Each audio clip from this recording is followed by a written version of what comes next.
Arctic के असीम और विशाल विस्तारों के ऊपर या दुर्गम पर्वतीय क्षेत्रों के ऊपर। जहां पारंपरिक परिवहन के साधन असमर्थ होते हैं, वहां नई पीढ़ी के एयरशिप धीरे धीरे और भव्यता के साथ गुजरते हैं। ये कल्पना जैसा लगता है, लेकिन ऐसा नहीं है। ये एक हकीकत है जो पहले ही दुर्लभ पृथ्वी धातुओं के खनन का तरीका बदलने में सक्षम है।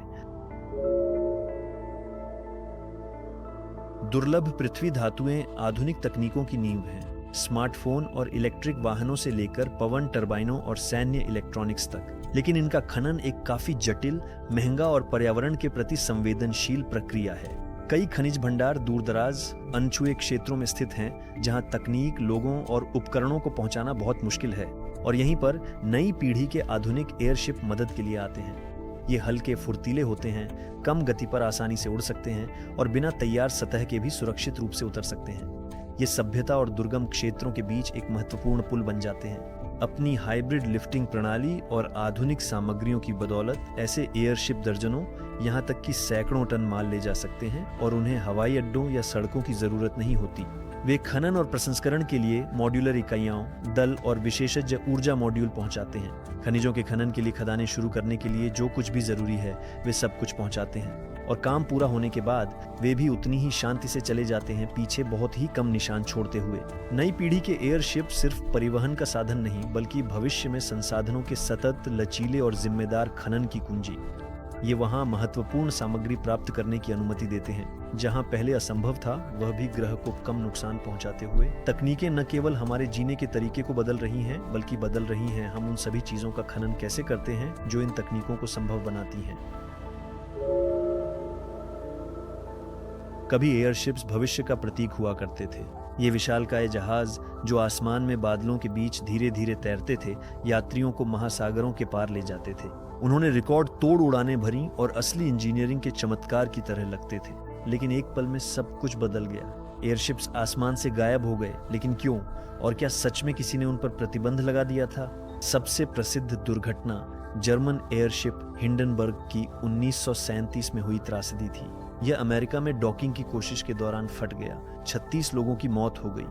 इस विस्फोट के दृश्य ने पूरी दुनिया को झकझोर दिया। लेकिन बात सिर्फ इतनी नहीं थी। अतीत में एयरशिप्स को हाइड्रोजन से भरा जाता था, जो हल्का लेकिन बेहद विस्फोटक गैस है। यहाँ तक कि स्थैतिक बिजली की एक चिंगारी भी तबाही ला सकती थी।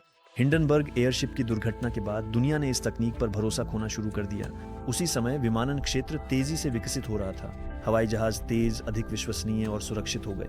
वे एयरशिप्स की तरह मौसम पर निर्भर नहीं थे और अधिक माल ढो सकते थे। सैन्य और व्यावसायिक संस्थाएं हवाई जहाजों की ओर मुड़ गईं।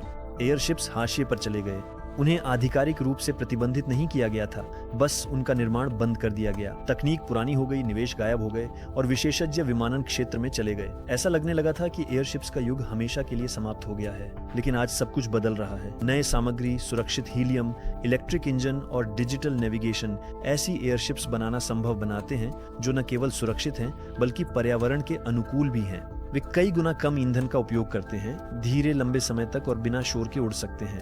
कठिन पहुंच वाले क्षेत्रों में माल ढोने, प्राकृतिक संसाधनों की निगरानी करने और यहाँ तक कि यात्री परिवहन के लिए भी यह आदर्श है। रूस में इस समय एयरशिप निर्माण का पुनर्जागरण हो रहा है। नवोन्मेषी परियोजना नई पीढ़ी के एयरशिप की बदौलत आधुनिक एरोस्टैटिक यानों की एक श्रृंखला विकसित की जा रही है।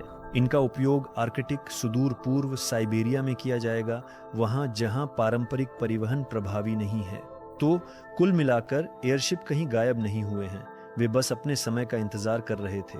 और शायद बहुत जल्द हम रूस के आकाश में फिर से उन भव्य जहाजों को देखेंगे जिनके पास पंख नहीं हैं, लेकिन उनके भीतर भविष्य है। क्या आप जानना चाहते हैं कि एयरशिप निर्माण के विकास में कैसे भाग लें और इससे मुनाफा भी कमाएं?